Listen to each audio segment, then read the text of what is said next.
All right, everybody, this is Emar Self the Sports Inquirer, and we're happy to be joined by Georgia State men's soccer head coach Brett Surrency. Brett, thank you for joining us. And we're talking off camera, and this will be a good transition. How's this offseason been for you and the guys preparing for the 2021 campaign? Yeah, no, it's good to finally be back and have some games under our belt. Obviously we didn't get to play any games in the spring season. We're used to playing a few friendlies and weren't able to do that this year. So, the idea of coming back and being able to be together and play some games as well in preparation for, the regular season when things get going has been exciting. And, it's just great to have the guys back and, I'm just rocking and rolling now, 2 feet in and we're going. How was this offseason different than last year? Yes, you mentioned no spring games. I'm sure your summer with the pandemic was not a normal summer. How do you guys adjust to that, even compared to 2020? When at least there's a season now coming up. Last year there were a lot of questions about that. Yeah, there were for sure. It's been a little bit different, obviously, leading into the season this year than it was last year. Obviously, since still, COVID is still here, so certainly still aware and the planning that goes with that and understanding some of the protocols and everything that, that takes place is certainly still prevalent. So, that's obviously not totally gone per se. So we still do have that lingering a little bit, but for the most part, it feels a good bit more normal than it was last year and a bit closer to what we're used to and what we expect. So yeah, it's just, it's exciting to be back. And, again, there's still a little bit of differences here and there than we're, standard and used to. But for the most part, just excited to be back and going. You played 3 exhibition matches, including your home match against Clemson. Got a draw there. 3 matches. That seems like a lot of exhibition matches for a fall. Was that because you weren't able to get those spring matches in, that you wanted to get some more additional playing time against a different team before you get into your regular season? No, not really. I mean, that certainly played into it, but we traditionally try and do 3 preseason games for a variety of reasons. One, we're not with the guys for essentially 4 months, so just to be able to ease things back, we usually try and allow the first preseason game to hopefully play guys smaller minutes and get guys on the field and just work their way up to their fitness as opposed to just thrusting them in. And it allows us to give some of the new players or maybe guys that didn't play as much in previous years some experience with some real life action. And it also gives us a little bit of realistic time in between games as well, so just preparing for that, what that looks like, and the turnaround for what your body is like and mentally the adjustments that are coming with that too. So yeah, pretty standard for us. It certainly was important this year because we hadn't played any games since November. So to be able to get back on the field and try and get some of that sharpness back and some of that just overall the guys playing together again on a bigger scale back. And hopefully it was beneficial for us as we move into Thursday and things start to matter. Yeah, you're able to get a draw against Clemson, a team nationally ranked last year, made a run in the NCAA tournament. What did you draw from that contest, or really just the exhibition season? What were some of the benefits from it just on the field, seeing your guys in action? Yeah, no, we got to see a lot of different combinations of players together, some guys in some different areas and some different positions. And, really it's just trying to figure out, at least for right now, what works for us as a group. And, I think it all sort of led its way up into the Clemson game. That was our last preseason game, obviously, and last day of really just preseason without school. We started school yesterday, and that kind of marks us getting into the normal schedule, so to speak, with the guys balancing classes and practice sessions as well too. But I think it sort of led into Clemson at the end, and the biggest thing we probably learned on that night was just the grit and the grind and the wherewithal that our guys have. And I think that raised some expectations for us. That's a foundation of how we approach the program, anyways, and to be able to show that and finish the preseason off on that type of note was great. I mean, we're certainly not a finished product. We've got to continue to take some strides in some other areas too. But I was pleased overall with the preseason as a whole, and hopefully it's something that will serve us well as we roll into the games that now count towards our record. Yeah, and before we get to a breakdown of the roster, another big change for the program, you have a new home facility, well, really facility for practice in general as well. You're now in downtown Atlanta off in MLK Boulevard, where the football team used to practice for some that are familiar with the area. But you moved away from Pantherville in DeKalb County, and now you're in the heart of downtown Atlanta, very close to campus. What's that transition been like for you as a team, and what do you look forward to this year, having your home matches and everything very close to campus? Yeah, it's been incredible. Our offices and locker rooms have been here for about 2 years now, but the field and the grass was just laid about a little over 2 months. So, yeah, it's been, I think just overall efficiency of our day has been incredible. We don't have to get in vans and travel out to Panthersville.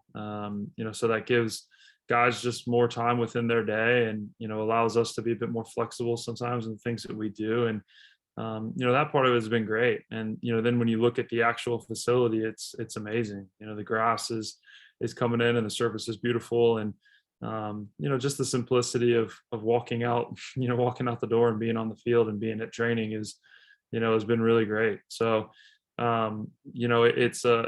it's a special feeling to be essentially on campus. Our crowd so far in the 2 home games that we've had have been really great, and hopefully that's something that we can maintain for the rest of the season as well too. And I think it's just exciting to where we've had a lot of people with interest that for our team and soccer in general, and then maybe the challenge of getting out to Panthersville limited some of that support, at least in person. So the idea of being close and walking distance to off-campus apartments and dorms and things like that, hopefully we can give people a good product to come watch, and then they'll do so. And we've been really not surprised, but pleasantly surprised, I guess, by the fans that have showed up so far. And like I said earlier, hopefully they continue to do so. All right, let's get to on the field, starting with your defense. George Proctor is back, the reigning conference player of the year overall and defender. What about that back line and having to support your goalkeepers? You lost Tyson to graduation or professionally. Just what about your goalkeepers and your defenders and just that back line and who you have coming back? Yeah, Gunther will slide into goal. I mean, Yeah. him and Tice split a bit of time last year, and so he's got a little bit of experience. And he'll be competing with Cooper Bowen and Stephen O'Hearn, one of our freshmen as well too, both of which have had good preseason so far. So we feel confident about the goalkeeper position. Defensively, we've obviously come back with George using his extra COVID year and are really pleased by that. Alex Henderson is a top center back for us. Ramon Munez, top center back. Logan, plays Logan Lukey as a defender and gets pretty forward, in the attack as well too. So, yeah, we're pretty experienced in our back line. We feel pretty comfortable with those guys, and hopefully it's something we're able to keep guys healthy and keep them on the field. And we feel like if we do, then we should be pretty stout there. Even guys like Clay Dawes, who's played a little bit of midfield for us, a little bit of defender for us as well too. We're confident in that in that line. Yeah, you mentioned George coming back for another year. How are your numbers, scholarship wise and just roster wise? Because how have you balanced that? Because he came back, but that's another guy that you maybe can't have on the team just with your numbers and your roster setup. How have you handled it? There's been a lot of discussion with me and coaches about that, of these super seniors or people back Yeah. for their 5th year, or freshmen that are just handling red shirts. Just how have you handled all that this year? Yeah, it's been challenging. Not so much in that respect.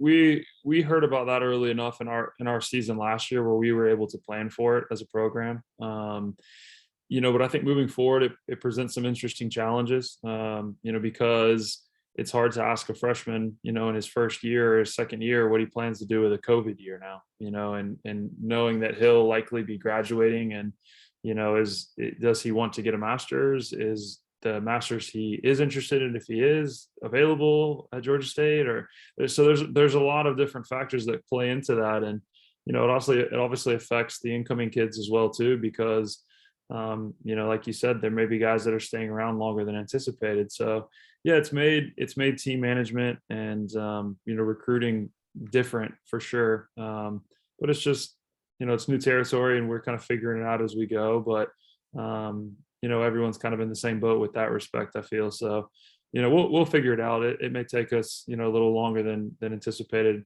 just because we're used to a different way. But that's just the way it is. Yeah, and then moving on to your midfield, Matthew Fernley, who was a COSIDA All-America last year, tied for the team leading goals. He's a top returner for you in that midfield. But what about the rest of that unit? That's going to be the part of your team. Yeah, no, I think it's a good group as well too. Matt will probably bounce back between playing as a forward and as a midfielder as well too. We'll sort of see how personnel looks, but yeah, we've got a lot of really really good returning players in that area too. A couple guys that come to mind that had good seasons last year. Ross Finney, had a really good season for us last year. Jack Hilton Jones has come in and played great, both as a midfielder and as a defender. He's been really sharp in preseason. Simon Carlson's been really sharp. Brian Silva, who's playing a little bit midfield, a little bit forward, has looked good as well too. So, we've got some guys that can play. We think the level of competition will be good in those roles. Some new players coming in, Yolo Jones as well too, that have done well. Carlos Luna, who plays seemingly everywhere for us, can do a job in there as well too. So, yeah, no, it's exciting. It should be a competitive group, and so far they've all pushed each other, and if that happens, ultimately guys are getting better. Yeah, and you do have to replace Iris Briggs, who was drafted in the MLS this past offseason. I think tied for team lead in goals. What about, where did these goals come from? I know Matt scored a lot for you, but Iris was a big part of it. I saw Ethan Sassini had a goal for you against Presbyterian, your exhibition match. But what about your forwards and being able to, because you did have a good scoring average last year, how do you try to replicate that this year? Yeah, it'll be challenging. I think Ars obviously scored a lot of goals for us over the last couple of years, and I think some of the attention to him, allowed some openings for some other guys as well too. But Sass was able to get a goal and actually had another one in that game that was called back that probably shouldn't have been. But yeah, we'll lean on Matt. Max Wilkins has been battling injury in the preseason, but I think he's another guy we'll lean on. Justin Guest is someone that can score goals. Solar Faryar, who missed last year, but has a knack for scoring goals as well too. So it'll likely be something that comes off by committee. But we do have some talented guys going forward, and maybe early on, as we're sort of trying to figure those out, you look a little bit more at set pieces and corners and things of the like. But we do have some talented guys. It's just a matter of getting into the right positions and then executing. So it's a fair question. I think one that will probably be raised for us, because ours was just so prominent and when it came to goal scoring. So it's something that we're still looking to figure out in a lot of ways, because I think that side of the game is the one that probably comes the last. And finally, your home opener is on the 26th, your season opener against North Florida. What's the anticipation level for the program, just getting your regular season started and going on this journey in 2021? Yeah, I think excitement. You listed a few reasons why. I mean, playing at a new facility has been great, and to do it, I think for real, so to speak, starting on Thursday will be really fun. The other side thing is just the idea of, at least from the onset, feeling as if we have a season that is closer to normality. I think these kids deserve it. They went through a lot last year, just dealing with the challenges presented by COVID and trying to balance all of that. And I'm hopeful for them that they're able to get things that looks a little bit more what they're accustomed to when it comes to a college soccer season. And yeah, I think just the general word that probably comes to mind is just overall excitement. We have a group that we believe in, and we feel like if we can maintain the foundation that our program has been built upon, then we should put ourselves in a position to be successful. So it'll be exciting to give it a go and see what the season turns out to be.